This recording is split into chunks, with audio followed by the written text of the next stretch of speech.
So I will go ahead and begin. I know people are still gathering, but we have a few things to get through before the discussion. So I'll start now. I want to welcome all of you again to today's webinar. This is day one of our consumer-focused Deal Connect seminar event. Tomorrow we will be having one more webinar followed by our consumer-focused Deal Connect meeting. So hopefully we'll see you then as well. But today we're going to be discussing best practices and insights for driving profitable growth on online marketplaces.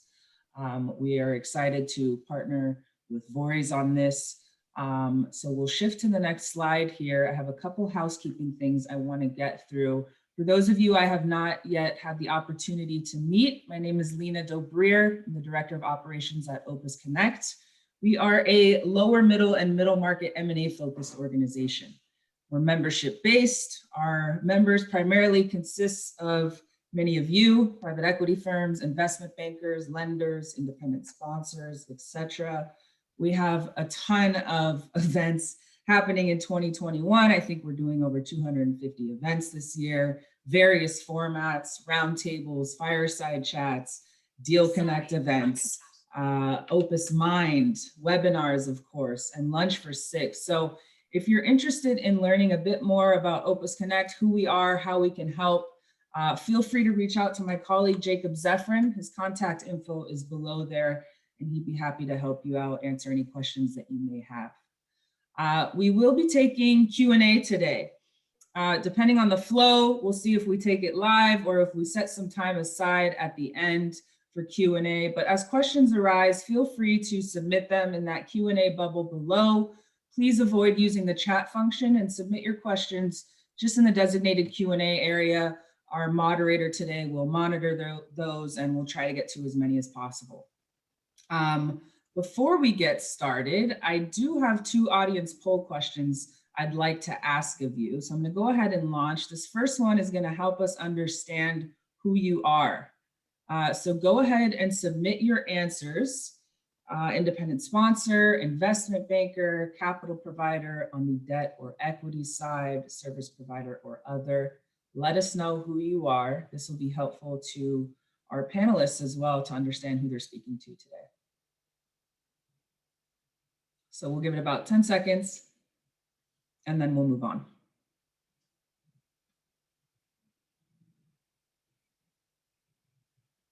Okay, so 9% independent sponsor, 36% investment bankers, 9% on the capital provider debt side, 9% on the capital provider equity side, 27% service providers, and 9% other.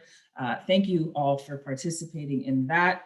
I have one more question for us at Opus Connect around in-person events. When are you comfortable attending them? Now, not until you get the vaccine. Never, you like the virtual style and prefer to take the meetings from the comfort of your home. Let us know. We'll give it 10 seconds and we'll move on.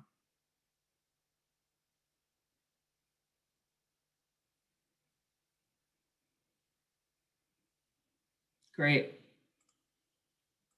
So 31% are good now, 62% not until you get the vaccine, and 8% are good just where you are. Thank you all for participating in that.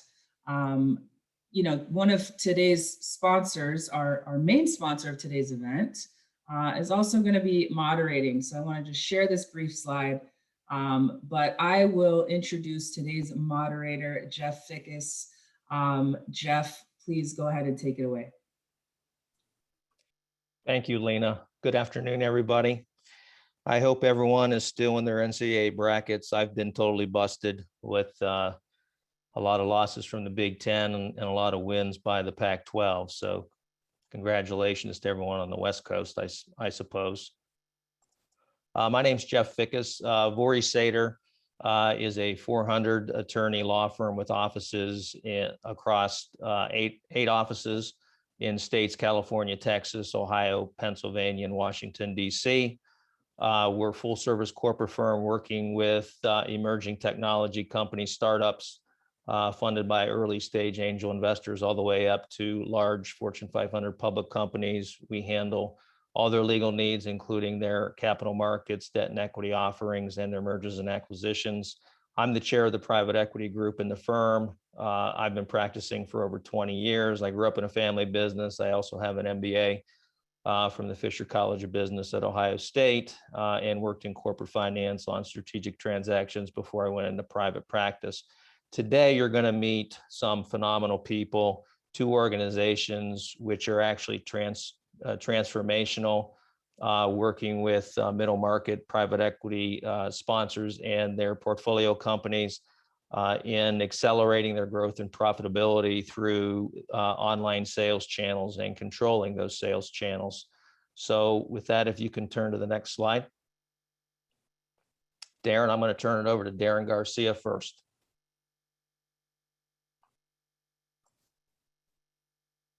Hi, everybody. Thanks for joining today. I'm Daren Garcia, one of the leaders of Vorys eControl. Vorys eControl is a team within Vorys that works with more manufacturers and brands than anybody in the world, of which we're aware, in terms of helping them to control their online sales. And so we work with about 500 manufacturers and brands, helping them to ensure that their products are sold in the right place by the right type of seller in a manner consistent with the brand and in a way that will promote brand equity, revenue, and margin growth.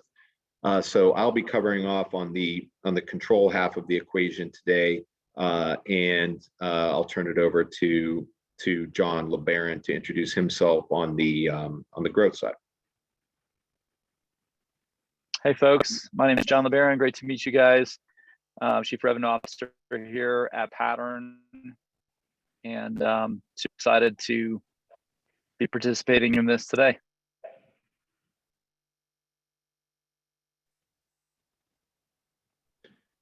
So then you can go ahead. Yep.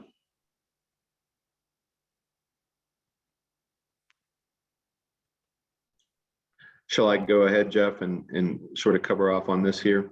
Yes, please do. Thank you. Okay. So we were interested in presenting this topic today, e-commerce and in particular online marketplaces being so front of mind for so many brands, even those that may not have looked at those channels as strategically imperative, a year ago, are all of a sudden turning there and realizing that a lot of revenue and growth into the future will come from e-commerce and in particular online marketplaces. Even those companies that were solidly entrenched in e-commerce and things like Amazon and others prior to COVID are realizing that more and more of their sales are running through those channels, and that as a result, e-commerce maybe historically minority of sales, not a massive profit center, et cetera, but now given percentages being driven in that channel, the enhanced desire and need for profitability internally is set in, and a lot of companies across the world are really looking to see how best to optimize this particular channel. And so as we talk about the topic today, we're really going to be presenting to you, I think, a strategy, really a holistic online marketplace strategy that we have seen used successfully time and again by companies really across all different types of B2B, B2C verticals. And that is in particular leveraging an online marketplace accelerator like Pattern to help drive your brand's e-commerce business when buttressed by a control strategy driven by Vorys eControl. And those two things working symbiotically together have driven phenomenal results for brands, including a number of private equity owned brands that would be familiar to probably many on the call today. So that's really what we want to cover today, and to leave you with actionable insights should this type of strategy, or alternatively some of the pain points that we address, be something that you or others that in your sphere are dealing with. So we can go ahead and flip the slide. We can flip it again, please. And so, John, why don't you go ahead and introduce Pattern? I'll just talk, just a bit about Vorys, and then we can jump right into it. Yeah, you bet. So super excited, and I don't know if it's just my screen. I'm not. It seems like it's cut off a little bit, but I don't think it's totally required that we see the full screen, especially if everything looks fine on your guys' end. But regardless, as Daren mentioned, we're an e-commerce accelerator. We operate in 18 different, we have 18 global locations, operate against 20 some odd countries. And Amazon, which is more of the topic today, we're one of the top 5 sellers. We're the #1 seller in health and personal care items on Amazon today, through their marketplace, which comprises roughly 60% of all sales going through Amazon are done through the marketplace through third-party sellers like Pattern. And anyway, so we're very into this space. We have a fairly unique business model that we transact with a number of different brands, of about 90 different brands that we represent. We're shipping about 700,000 units a week, and we're effectively their marketplace retailer. So if you go to the next slide, I'll just run through a handful of these. As I mentioned before, we're operating not just on Amazon, but we're operating or Amazon US, we operate in Amazon Canada, Amazon Mexico, Amazon Brazil. We also operate all throughout Europe. Amazon recently acquired a couple years ago Noon, which is in the Middle East. And then we operate on eBay, Walmart.com, Alibaba. We have 3 offices in China, and then certain ancillary marketplaces like Lazada and Coupang and Rakuten, et cetera, in Japan and other areas. So just in terms of revenue acceleration, if you go to the next slide, Pattern started about 7 years ago, and we're already on a run rate that's crossed the $500 million mark and on our way to $1 billion in revenue. And again, we act as the retailer for the brands that we represent and try to accelerate their sales profitably across the other channels. And so maybe the last thing that I'll say, if you go to the next slide, Jeff, is our model really is one of a little bit of consulting and upfront analysis of how we can accelerate your brand through a marketplace channel. We actually buy the inventory from the brand, and again act as that retailer, and then offer a number of acceleration services as well as our own acceleration technology. We have an acceleration platform that we work with brands to accelerate that revenue on the marketplace. Brands ship on big pallet stuffs. We break them down, we bundle them, we ship through all of Amazon's fulfillment centers. We ship out of our own, do drop ship out of our own facilities, or what we call fulfill by merchants. We do cold ship probiotics. We do a lot of different kind of fulfillment mechanisms to get to that 700,000 units a week. And again, that makes us one of Amazon's top sellers. We have over 100,000 5-star reviews, and no sign of stopping as COVID kind of has shown us. E-commerce isn't going away anytime soon. So thanks for having us. And so I touched on a bit of this briefly when I gave my opening remarks, but Vorys eControl is a team within the Vorys law firm that helps manufacturers and brands to control online sales, and we are the leading provider of online sales control solutions in the world. We work across numerous B2B, B2C verticals, significant amount of experience in a lot of consumer brands, certainly, as well as things that many people are surprised are sold online. And so, we have a great many disciplines within our team, all of which have proven over the years to be necessary to truly deliver holistic online sales control solutions. And so we really sit at the intersection of law, data, technology, and as John said, with a little bit of business consulting thrown in there, as well as manufacturers look to how best to set up and control distribution in the e-commerce age. And so I think as we kick this off for this team, John, and we don't have to dwell too much on all of this, but just to sort of level set for those on the phone that may not live day to day within Amazon, and we'll talk a lot about 1P and 3P models, but you're talking a lot in a commercial sense to the types of people that are on the phone, and maybe just give the high points around the difference between a 1P and 3P strategy. Yeah, pretty straightforward. I mean, again, most retailers have always operated as a retailer. You look at Sears, you look at Best Buy, you look at, Walmart and Target. They are the retailer. They own the brick and mortar space. They own the .com. They operate as the retailer. Amazon took a fairly pivotal strategy. I don't know how long ago it was, 10 years at minimum, to actually be the retailer, but also open it up as a marketplace. Now there's regulatory implications there that I think they saw forthcoming as well. But the short story is they started as not, as a hybrid, owning the retail space and having a direct relationship with brands where they bought the inventory similar to, Scheels and Cabela's and Nordstrom and everybody else. But then also operating the marketplace where they, as a destination for e-commerce traffic, open that up. And that's not dissimilar from other marketplaces, really. I mean, eBay never was a retailer. They never bought inventory from brands. They never housed it. They just created the platform.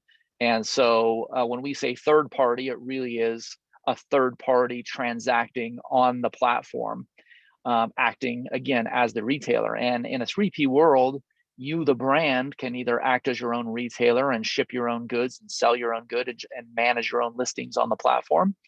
Or you can use an accelerator like Pattern to do it for you, or a distributor or something like that. So I think one of the macro trends that we look at is just, and if you read Amazon's latest annual report, or even the notice or the letter to Congress at kind of this federal inquiry that third-party sales on Amazon now, I think at the time represented the high 50s. I believe it's over 60% now of all sales on Amazon are going through this marketplace. So that's really the difference between a 1P, which means first party, you're transacting directly with Amazon, or third party, you're transacting as yourself, as your own brand, or working through an accelerator like Pattern to sell. And there are benefits to either of those strategies, and many brands might employ both strategies. But that's the gist of it. And maybe if you go to the next slide, I mean, again, a question we get is, especially as brands are pressured not to just grow the top line, but they're also pressured, sales leaders at these brands, to figure out the bottom line and that part of the equation. It's no longer just growth at all costs. Many of the brands that we interview, and certainly the sales leaders that I interact with that are at my level, are also have a very large margin component to their compensation and to their incentive structures. And so as you think about profitable growth, it's pretty easy to grow on Amazon, on a marketplace or on e-commerce. You just put stuff up there and you drop the price, and if it's lower than brick and mortar, you're gonna be able to do it. But again, in a world where most revenue is still, and even in a post-COVID world, this will hold true, at least in the United States, most of your revenue is still going through brick and mortar. And to the degree that you hurt your brick and mortar channels and create channel conflict by lowering prices online, or allowing prices to be lowered online if you're not in control of your brand, it's gonna have some hiccups. So I just wanted to go through a handful of quick slides here that kind of illustrate the point. So if you go to the next slide, I mean, really, it's important to understand that historically, getting to as many doors as possible in a brick and mortar world, if you're a brand, you were very incentivized to scale your distribution, to get into more doors, to get into more, if you're in electronics, I came from, Cisco and Rackspace, and those, you wanted VARs, you wanted people to sell your product. If you're P&G or Unilever or whatever, you wanted to get into the shelves, you want a shelf space. So that's what we call scale distribution. In e-commerce, it's actually the opposite. You actually want, if you want to be successful in e-commerce, and I would include Amazon into this mix in a marketplace environment, you want limited distribution. And the reason why is because the more distribution you have online, there's some dynamics there that create a race to the bottom or a race to wholesale. And so if you go to the next slide, Jeff, at a high point, it starts with this distribution, and their e-commerce generally starts to erode the brand value and erode price. So if you start on the left side, brands have a ton of distribution points, which they've traditionally been incentivized to do. So it's no surprise. But if you move to the middle, there's a ton of price transparency. There, prices have been discrete over time. It was very hard for customers, unless you had these crazy coupon clippers, to understand what was the price in your club channel versus, your wholesale your club, like a Costco or a Sam's Club channel, versus your grocery channel versus your convenience channel, versus your, like a Walgreens or, like your pharmacy channel, for example, your big box channel. So it's hard for customers to price shop. But because, online marketplaces and e-commerce sites are very easy to compare. They're literally bots that are constantly scraping these sites. It's very easy for customers to see the price. And that leads to price matching, both among e-tailers and brick and mortar. And so you get this scenario, which we call the profitability death spiral. And so if you go to the next slide, Jeff, it's pretty straightforward. The first thing that happens is your brand is online, basically, right? And so as your brand is online, and there's this price visibility, and this boom in e-commerce, then these third-party sellers, and Pattern is one of those third-party sellers, but there are more than 3 million sellers on Amazon today, and thousands joining every single day. They try to get a hold of your product through closeouts, through illicit distribution channels, through gray market activity. Sometimes stolen product will show up, and so they flock to those marketplaces, this kind of gold rush. Then there is intra-brand competition, meaning that multiple sellers are trying to list your product on these marketplaces and they're lowering prices. Then you lose what we call the buy box. The buy box is basically Amazon's real-time bidding system that shows up who the seller is. So if you went to Amazon today and you looked up men's shoes and you clicked on an Adidas listing, it would rotate. And sometimes it would say Amazon, sold by Amazon. Sometimes it would sell by, Adidas R Us. Sometimes it would say, men's shoes, Ohio. It would just circulate through one of these, sellers that have your product, have access to your product. So then the brick and mortar starts to match the prices that they see online. And then they come back to the brand wanting concessions, and wanting buyback and price matching. So for example, we had a major electronics retailer that was, about 80%, 90% of their business was going through brick and mortar, and a big chunk of it was going through Best Buy. When their prices got out of control on Amazon through these third-party arbitrage situations that Daren will talk about shortly, they were paying Best Buy $500,000 a month in price match guarantees, and they had over 400 sellers hawking their wares on Amazon. So we used Vorys to help get those unauthorized sellers off the platform by creating policies and foundational legal mechanisms to help illegalize the sale from those sellers. But it was a mess that was almost impossible, or it was impossible for them to clean up. So when that happens and you're paying Best Buy $500,000 a month just in price matching, and you don't know how to fix the problem, it is a huge tax on your growth and certainly on your profitability. And so you see e-commerce profits erode, brick and mortar. Ultimately, if you let this play out, it's a race to wholesale, and all of your channels are less profitable. So anyway, hopefully that's helpful.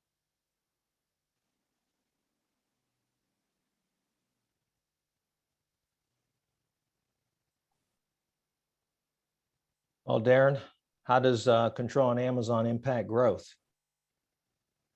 Or John? I mean, I think I could step in here just a little bit, go ahead, for just a couple of slides, and then I'll turn it back to you. I mean, ultimately, I can talk to the growth side, and there are other, like how it affects growth on Amazon. But certainly, if you're out of control on e-commerce, as I mentioned just a second ago, you're really going to run into some issues, growth on some of your other channels as well. But just when we talk about control, I just wanted to level set. So if you go to the next slide real quick, when we talk about grow or control, what we're really talking about is, first it's the control of your brand, right? So is your pricing and the value of your brand under control, right? So do you have minimum advertised price policies? Do you have stability? Do you have parity across all these different channels for your pricing? If not, that downward spiral that I just showed is going to ensue. Do you have adherence to national promotional calendars? Again, this open transparency on the e-commerce is good. It's good for customers. It's good for Amazon for sure. It's really bad for brands if they don't have control. So that's the first thing, is just the value equation.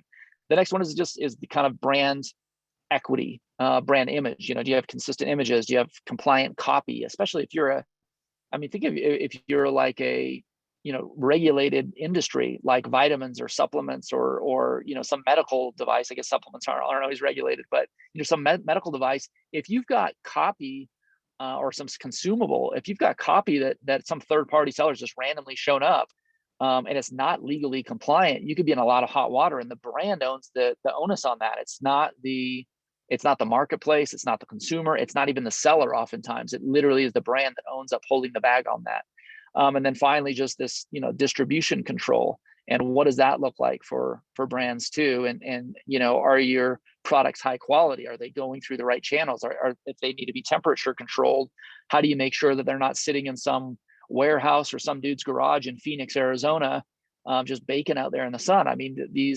There's some real complexity that has to be figured out. And that's why we're such big advocates of control leading to growth. So if you go to the next slide, this is what we call the profitability flywheel. And it really is how to get yourself out of the death spiral that I talked about. Is you get this flywheel. And if you start, you have selective distribution in the middle, you kind of start there. Selective distribution just means that you really control your distribution, and you get to a point where you can decide who is authorized to sell your products on these online channels. That selective distribution and control of your value, what we talked about a second ago, leads to price stability. That's kind of in the 1 o'clock position on that right circle. Once you have price stability online, then you create stability with your brick and mortar partners, and you have more leverage with your retailers. Because if I'm selling a bike to Walmart, or a radio, or even girls' hair bows, if my competitors if their pricing is all over the place online, I can actually go back and show that to Walmart and say, look, my pricing is totally stable. You're not going to have people coming in, what we call showrooming. They're not going to come into the store, look at the bike, and then buy it online. Try it out, test it out, size it with your showroom people, and then just go buy it online. This doesn't happen in a world where prices are the same on Amazon as they are in your store. So you get more leverage with retailers. You improve your brick and mortar performance, or you stabilize it, so you're no longer eroding your profits there. And then you move to the left side of the kind of growth flywheel. That leads to one authorized seller, or group of small authorized sellers running all of your sales on Amazon. And this is what we do. We do this with Sorel, we do it with Black Diamond, we do it with Nestle, we do it with Clorox. We do the 90 brands that we represent. We are their authorized seller on Amazon. And so all sales go through us. That improves the ad consistency and performance, because if you have a lot of sellers and they're all advertising different things, it's just a hot mess. So they have improved consistency and performance. And then they have concentrated investments in their content, in their SEO, in their customer service. And so you just get this flywheel of growth, which we'll actually show some examples in a little bit. But that's really important to make sure everything happens, because otherwise, if you go to the next slide, Jeff, you end up with these friction points. And so if you look at this slide, really there are all these decelerators happening every day on e-commerce for brands that you don't have good content or imagery. And these are all symptoms basically of a lack of control. If you don't have control of that buy box, which is, you're showing up to be able to sell it. If you're not responding to reviews, if you don't have good SEO or content, there's all these kind of friction points that are slowing down the growth of a brand. And most brands don't understand this. They think price is the lever to increase growth, and it's just not true. We've grown brands significantly, which we'll explore in a little bit, without ever having to lower the price, because we understand we're experts in accelerating brands on these marketplaces.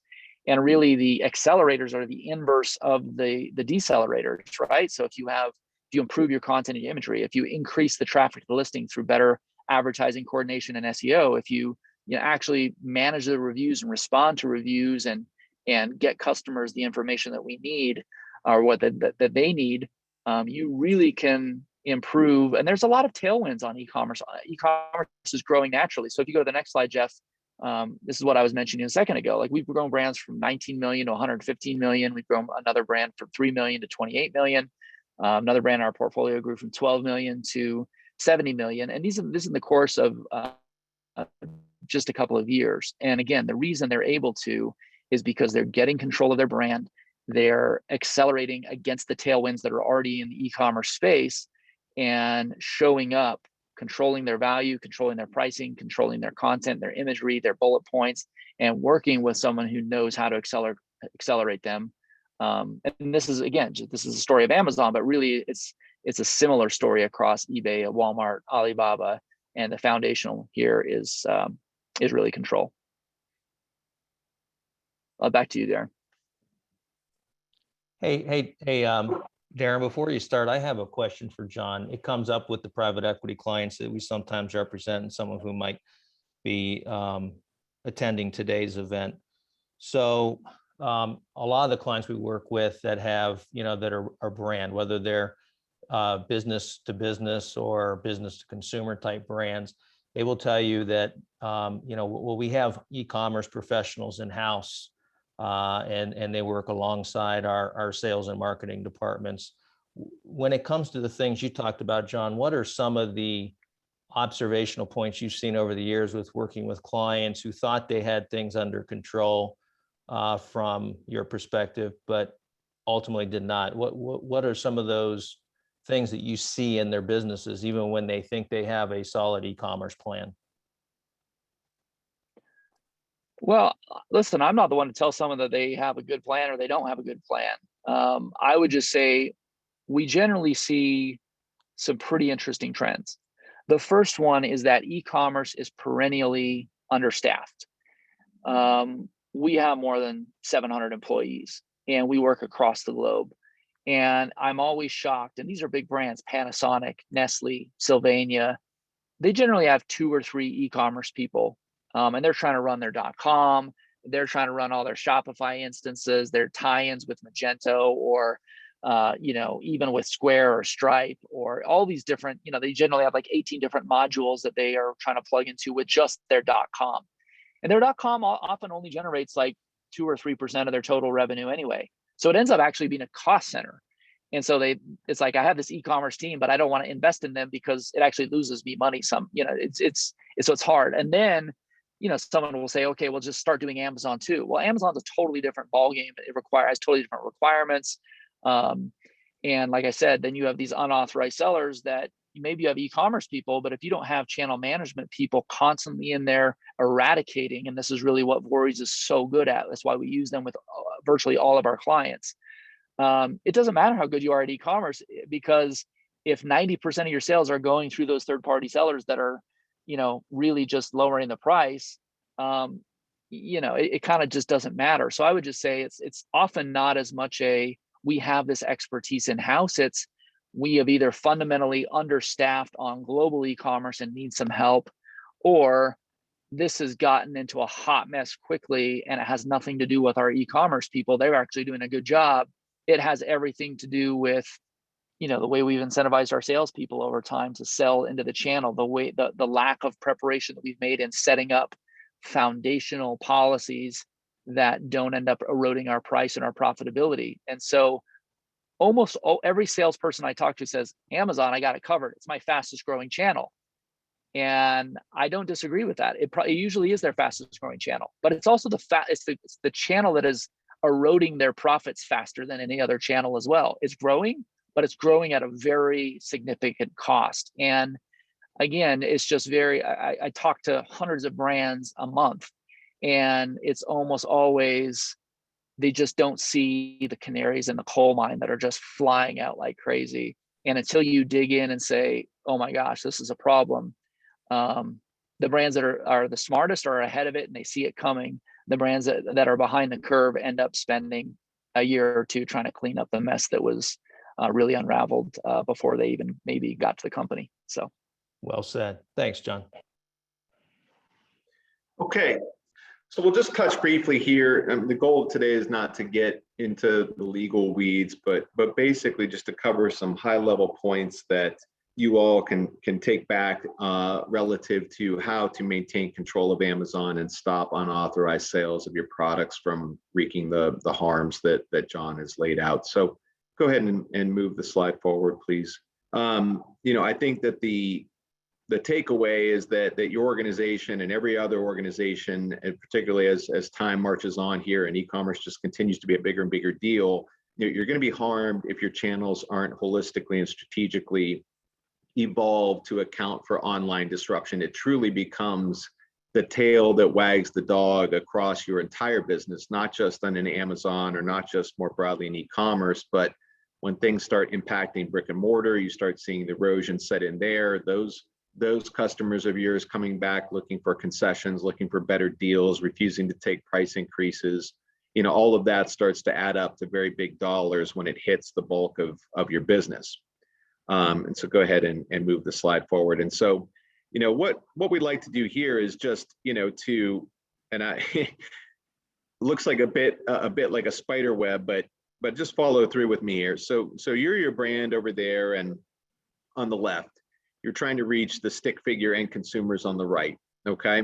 And let's say you have 3 primary channels, just for simplicity's sake. You're selling direct into large national retailers up at the top, left-hand side, down into 2-step distribution, and then you have an Amazon or marketplace business over there towards the right-hand side of the slide. Now, what happens is, you want your MAP policy, so your minimum advertised price for this product, or something akin to MSRP.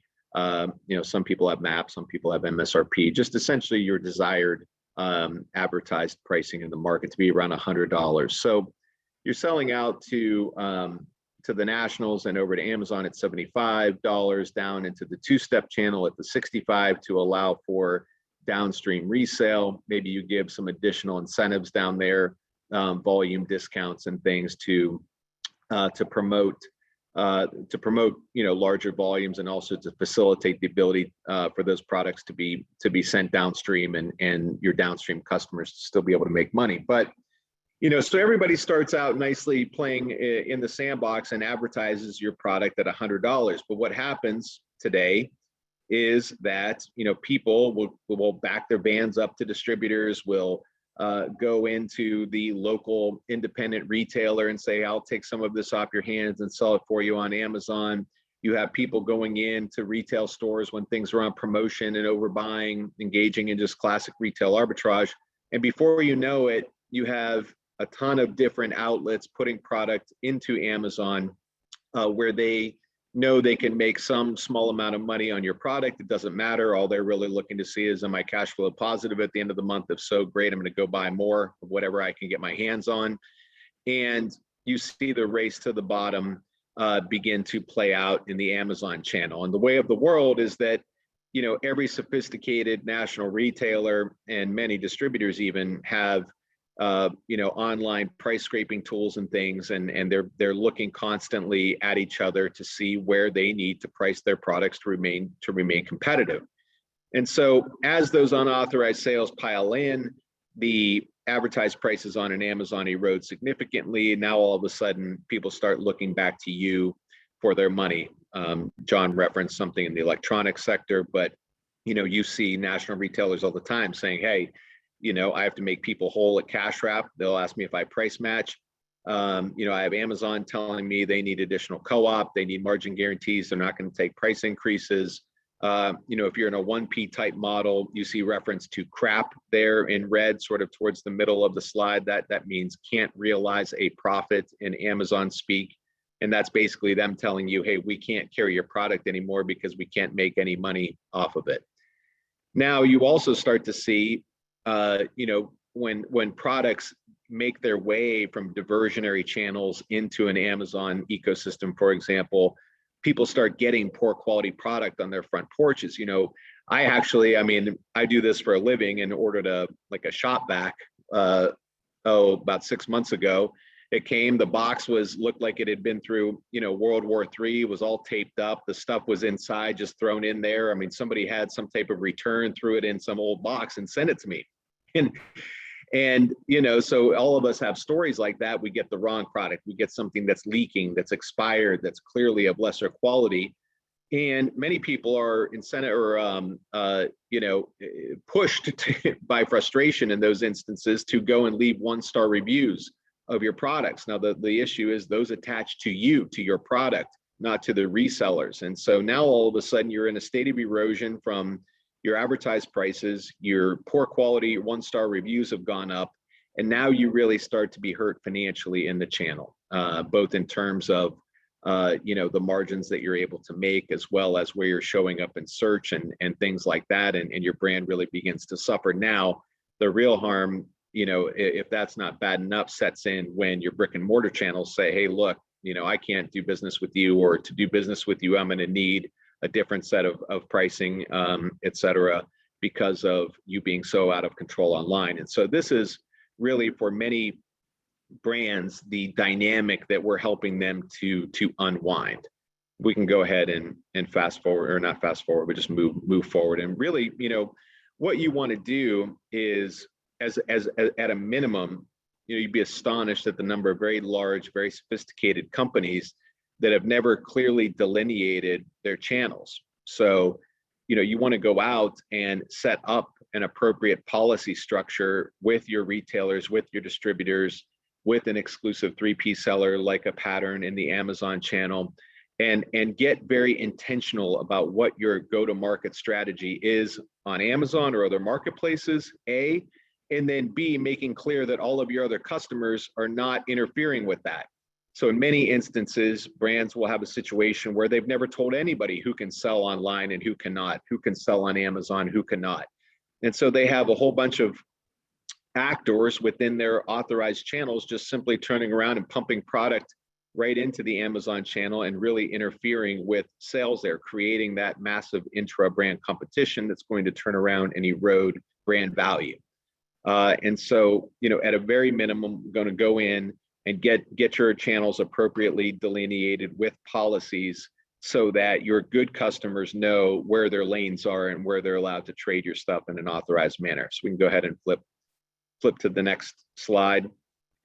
And, we also need that basis to enforce against unauthorized sellers. And so, you put an appropriate legal foundation in place. We won't get bogged down in that today. Just know, as a general matter, that unless you have the appropriate setup for your brand, there's nothing wrong with people buying and reselling your product, okay? And most brands lack the necessary legal foundation, and so they're out there relying on half measures and things in an effort to clean things up. But we want to get our authorized sellers under control. We want to have the appropriate legal foundation to apply against unauthorized sellers so that we can remove them from the platform effectively. And we can move, in essence, from the phone on the left to the phone on the right, where your authorized seller is out there getting 95, 98% of sales. Your products are being promoted on Amazon and other places in a manner that's consistent with your desired advertised pricing. You have control, and then this is what's those increased e-commerce sales, protect your brand value, stop that channel conflict. And the brands that are able to put the phone on the right rather than the phone on the left are the ones that all of a sudden have much more power in terms of their negotiations with retailers, et cetera, showing that they're in control, they're profitable, and they're not at risk of online disruption. So it can be a huge competitive advantage in the marketplace. So go ahead and turn the slide, please. And I think we'll kind of close out here the last 5 or 7 minutes or so just to capture growth, talk about capturing growth beyond Amazon, looking to other platforms and globally. And I'll let John cover off on that. Sounds good. So yeah, if you go to the next slide, just a handful here, really. This is an interesting slide that kind of shows what we call, or what the industry calls, GMV, gross merchandise value, of total e-commerce sales in the given regions. And you can see that for, I think this is actually 2019 data, is estimated, maybe even 2020 data, $587 billion in GMV in the United States, and Canada sitting about a tenth of that, as well as South America. So massive opportunity in the US is why we're talking about Amazon today. But Amazon obviously has its tentacles into other regions. But really, I think the story here is China, right? They're already at $2 trillion in GMV, or over at this point, $2 trillion. And I think I read a thing, I think we're supposed to be close to $6 trillion in total e-commerce GMV globally by next year.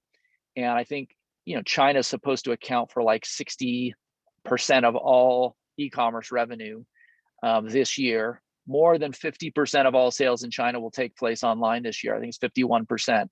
So they have actually crossed this threshold, whereas the US, by the way, is like 17%, 18%. In COVID, it got as high as, the high 20s, but it's expected to abate a little bit. So we're still underdeveloped from an e-commerce penetration standpoint, as China is, and some of that's just by virtue of their actual brick and mortar infrastructure didn't accelerate as quickly as e-commerce, and so it's like landlines versus cell phones. Cell phones at some point just become way more penetrated just because it's easier. You don't have the same high infrastructure costs. So, but India is growing massively, but it's still smaller than Canada in terms of e-commerce growth. So this is how we look with brands to say, where are your next growth opportunities? Some brands just have so much growth opportunity still left in a ceiling on Amazon that it's worth just doubling down there. But certainly, Amazon only represents about 49% of all e-commerce sales in the US. And so there are other places like Walmart.com and even eBay and their own .com where there's still traffic to be gained. But this helps you just get a sense of where those opportunities are. And just, I guess, back to your question, Jeff, earlier, just there's no way that brands have this figured out and they are resourced accordingly to go figure out, how do I translate the content? How do I make sure I get all of my duties and imports and tariffs and regulations to be able to sell supplements in Germany? This is the stuff we help figure out with brands. We have 3 offices in China. We have an office in Germany. We have offices and warehouses in the Netherlands and in the UK and in Australia. So it just helps have the feet on the street and the expertise to know really how to, cut up the tiny bits of the elephant to be able to eat it, because it's just a massive opportunity, but there are massive margins for error. If you go to the next slide there, really is the last one. This just helps, again, paint a different type of a view to show the marketplace opportunity. You do see, Amazon at $335 billion globally, but, they start to look at almost at par with China's biggest competitor, second biggest competitor, which is JD.com, which was at $299 billion, whereas Alibaba Group is almost $1 trillion by itself in GMV. And then you look at, like I said before, Shopify, Magento, some of these DTC platforms, they're getting up there to a respectable area. But again, they're representing millions of small boutique D2Cs as well as large D2Cs like HomeDepot.com runs. Home Depot has to figure out a way, who are they going to run their site on, their e-commerce platform, and Lululemon and some of these giants of even Apple.com, right? So anyway, this just, again, helps give a sense of where the opportunity really lies. And I think hopefully the message has been clear here. Control is an absolute paramount to have before you start to venture down these paths, because once the genie's out of the bottle, and honestly, I even some brands we don't sell on Amazon. And I'm like, really? Because I go on Amazon today and your products are there. And it's just because they may not actively have a participation on that channel, but all of the downstream sellers, the distributors, the gray market diverting their inventory,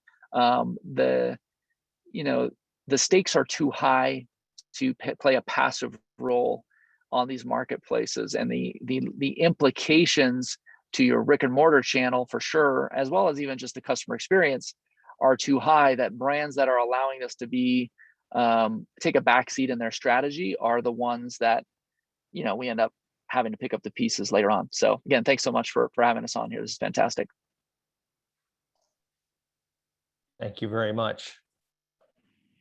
Really appreciate everyone attending today. And thank you to Daren and John again for being panelists and providing such an in-depth view of this transformational opportunity for private equity-backed companies that are selling online whether they think they are there or, or they don't think that they are. So with that, I'll hand it over to Lena. Thank you so much.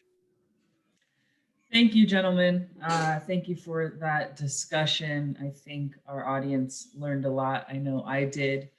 If you guys have any questions, audience, now's the time to submit them. But they did share their contact information. If any questions arise afterwards, feel free to get in touch with them.